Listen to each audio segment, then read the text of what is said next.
How we doing, guys? Moose here, episode 10 of our West Ham United career mode, and we are inching through here. You can see we're into December now, the 6th of December, as we are actually playing our first career mode game in the snow, taking on Swansea City at home at Upton Park. But with us into December now, I'll basically, kind of give you an idea of what's going to go on here in the career mode as we keep moving forward. We're going to get through December, obviously, and once we get to the beginning of January, the first thing we're going to do would obviously be get a squad report to take a look at our squad, what we need to potentially strengthen, and where we're looking solid this year. And also the other thing I have to look at then would be any potential transfer targets we might have here for this year, guys we might sign on a pre-contract for next year, as well as going into next year depending on how much money we do have.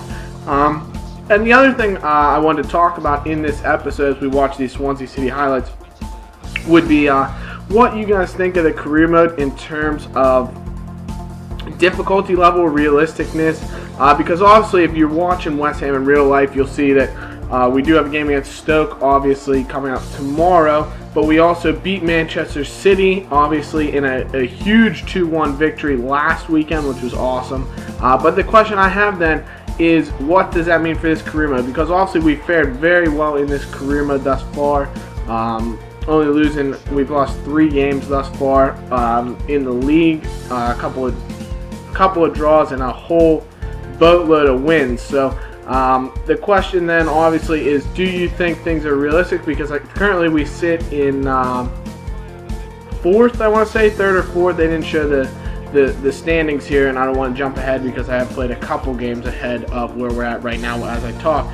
But kind of the question is, obviously, do you think West Ham's real-life form, which sees them in 4th, and potentially even higher if we are able to beat Stoke this weekend, do you think that's realistic and will last for a season? To be honest, if we finish pretty high in the table, would you see an issue with that? Because to be honest, when I look at teams in the Barclays Premier League, there's not a ton of teams that scare me. Obviously, Manchester City scares me, who we were able to beat actually in this career mode, but then relatively realistically because they beat them in real life. Then also, Liverpool obviously does just because they have the talent, but obviously we beat Liverpool in real life and we drew with them here in the career mode. The other teams that scare me are obviously United, Manchester United, that's who I'm referring to, who did beat us here, and then Chelsea and Arsenal, who we do have yet to play. But other than that, Tottenham has a good quality team, as we see Dafford Saka score here. But definitely a team we can beat, as I thought West Ham in the first game of the real season deserved to beat them. And then, obviously, in this career mode, we were able to beat them. So, obviously, the Hammers, I think, have the talent. And the thing is, we don't have the highest rated team in terms of overall. We only have, one guy at 80. We have a lot of guys in the high 70s. So, we do have plenty of depth. But the thing is, we have the guys that do the job for the way we set up the team. Obviously, we have Saka and Valencia up front, tons of pace. Really good finishing ability, good in the air. So, even though they don't have a ton of, high rating attribute-wise, Valencia, of course, is 74. Sacco, I think I have him up to a 71 now. But obviously, they have the quality to do the job. Obviously, Downing is Zarate in that cam position. We also have Bravo Morrison. So we have guys with tons of pace, good shooting ability, great passing. So they're able to fill in that position. And then the midfield roles, we have obviously Keontae, who has so much pace and strength, which allow him to play really well in midfield. Obviously, Alex Song, who's technically our number 1 player in terms of overall at 80, who's just absolutely fantastic, as you can see from real life as well. And then we also have Mark Noble, who just has tons of technical ability, not a ton of pace, but he can run for days, and he can play the game, as you can see, as people clamor for an England call-up for him in real life. So we have them. Then defensively, Winston Reid is obviously fantastic and wanted by potentially even Arsenal coming up this January, even next season in real life. Tompkins, who's a solid player. The fullbacks have been fantastic in real life as well as in the game, even though they don't have huge overalls. Obviously, Cresswell has a 70, 71 overall. I think he's at 71 or 72. Jenkinson's at about 72 or 73, but they played fantastically, And then Adrian, class goalkeeper, fantastic player, really good, as Downing puts us ahead with a great header there. He just is able to lose a marker. Tremble doesn't come to collect the ball. He really should have done better. It's a bit of a mistake by the Swansea keeper, but it does give us the 2-1 lead. So also we have the players, and then we even have the bench. Take a look. We have Andy Carroll on the bench, who's a 77 overall. Like I said, Morrison, Kevin Nolan, what a ball from Adrian. Valencia runs onto a great touch, gets around Bartley, turns inside, and he's taken down to win a penalty. Fantastic play by Valencia there. As you'll see, Bartley does pick up a red card as well, so that'll pretty much seal the deal for us if we can score this penalty. But like I said, we have Amalfitano, who's a 76 overall on the bench. Matt Jarvis, who's a 77 overall with absolute bags of pace on the wing. So we have a couple really good midfielders out on the wing. Obviously some depth in terms of Joey O'Brien, Guy Demel, 70, 71 overall players, but they're quality players. They play really well. And of course, Yaskalainen, our backup goalkeeper. So really, our team in the two deep, in terms of our starting 11 and then the 11 behind them, is really, really strong. And that's why, even though we don't have necessarily the highest overall ratings, I think we have the players that can do the job and fill those positions. As Valencia actually takes the penalty over Nobles, I kind of figured they're a man down. We're up 2-1 already. I think Valencia wants to score a goal, and he slots in the top left-hand corner. Fantastic goal from Aaron Valencia. That will pretty much give us the 3 points, as you'll see. That does seal the deal. But like I said, obviously, we're able to pull off some huge wins here, and I think it's proven that West Ham in real life, obviously the Hammers look just fantastic, which delights me to no end. I'll tell you what, it's absolutely fantastic to watch them play week in, week out. But that said, do you think that should translate to this career mode? If we were to finish in, say, 5th or 6th, I think Champions League would be pretty tough. Obviously, I try to make the sliders tough, but I don't want to make it too tough that we're finishing 8th place, when realistically this team has the quality they could finish even better than that, to be honest. So obviously, let me know what you guys think in the comments. Let me know what you think in terms of how the team is playing, how we could play, and what you think is realistic for us to finish for the season. But we do get some notes. Tompkins happy to be playing. Amalfitano also happy to be playing. He had mentioned that he was unhappy with his playtime. I haven't even gotten many starts, actually. He's just come in a couple appearances off the bench. He's played decent. Also, he doesn't make as many forward runs as I'd like from a wide midfielder. I'll tell you that. He kind of likes to stay not stationary so much, but he does get in positions to receive the pass, but he doesn't get forward so much.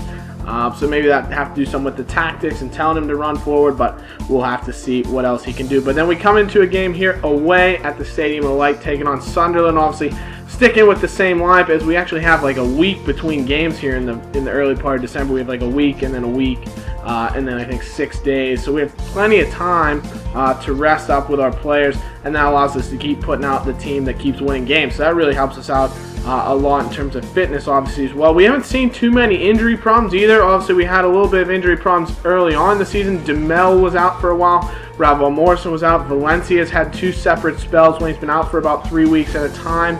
But other than that, we haven't really seen a ton of injuries either, so obviously that could play a role in us in maybe the second half of the year. If we do start picking up a bunch of knocks, then we might see more issues in terms of squad fits. But as of right now, we have pretty much our 11 guys that we're going to run out every game that are really doing the business for us, and then we have some impact subs that we can bring in off the bench if need be. So it's pretty amazing that we actually have guys like Ravel Morrison. You thought we'd be playing a huge part in the team. Zarate hasn't played a ton after doing really well in the beginning of the season. Kiate with a fantastic strike from distance, a great save by Pantilimon.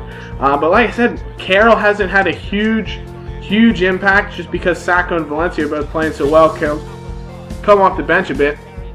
And we haven't had too much fixture congestion, obviously, because losing in the Capital One Cup has really just given us the league games, which means we haven't had a ton of fixtures back-to-back, in the same kind of span, which has given us a little bit of time to be able to keep those top players up front. And the other thing I'm looking at is when you play 15-minute halves, it seems that the stamina, because when you play 15-minute halves, you have to be a little bit more contained. You can't really just sprint up and down the pitch at will. So you don't waste as much stamina, which makes it a little bit easier to be able to keep running the same guys out there again and again. So I'm potentially looking into making it 10-minute halves, but still obviously trying to keep things competitive and keep the goal totals realistic and things of that nature. But make it 10 minutes because at least it does mess with the stamina a little bit. It also helps with the player ratings, because when you play 15-minute halves, as you see pretty much as I show the player ratings at the end of every game, you pretty much see that Adrian pretty much wins man of the match every game, because the goalkeepers get so much action in terms of making saves as well as picking off corners, catching loose passes and stuff, that he ends up with 12 saves, even though in real if they kept the stats realistically, he might have only made 3 or 4 saves. they count it as 12, because even him catching a corner they count as a save, so they always seem to end up winning man of the match. So you take it down to 10, makes it a little bit more realistic. But Downing here with a great through ball played forward. He's taken down by Van Aanholt. Downing with a fantastic job. He gets forward. There's a great through ball played by Carl Jenkinson. Downing latches onto it, gets behind the defender, and he's brought down inside the box. So another penalty for us.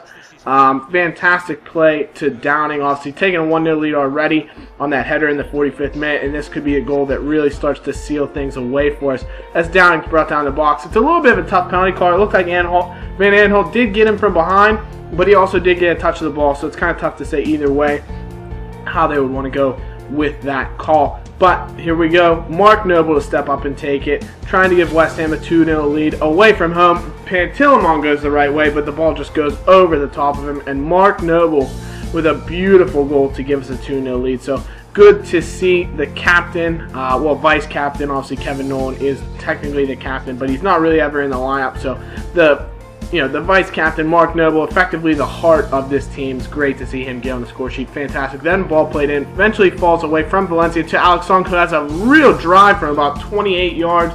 And it's a good save by Costel Pantilimon, the former Manchester City keeper, who lumps the ball forward, looking for the head of Alvarez. He flicks it on, finds a way to Lee Cattermole, plays outside to the former Brighton man, Will Buckley. He does well to get outside of Aaron Cresswell, turns inside, plays the ball into Cattermole. He turns inside, plays it to Alvarez, and he just slides a shot right under the feet of Adrian. So we come away from Alex Song trying a speculative long-range effort to Sunderland coming right back on the break, turning us inside out and slotting the ball back in the back of the net to make things 2-1. And then in the 90th minute, Sunderland just pressing forward. They were just playing long ball after long ball, trying to get in. They flick it over the top, looking for Johnson. Eventually finds the way to Alvarez, back inside to Adam Johnson. He turns around the defender, and what a goal that is. The left-footed wizard turns around. He gets Collins and Tompkins to both lay out trying to get the ball. They both go down for a slap tag. You can see Tompkins dive in.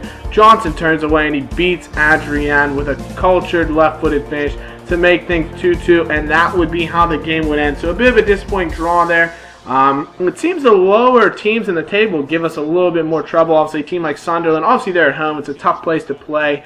They defeated Chelsea there last year. So Sunderland come out and do show a bit of resolution to be able to come back and level things up. And to be fair, they had 16 shots. They really pressed in the second half and probably did deserve that equalizer. But our man of the match would be Winston Reid from an outfield player. So fantastic there. We get a look at our monthly scouting report and also see that Carl Jenkinson's picked up a knock. They'll just see him out for 5 days. So obviously let me know about everything I talked about here in the comments, guys. So I know you're watching, I know that you're enjoying it, and what I can do to make things better. So I hope you guys have enjoyed it. We'll see you in the next episode.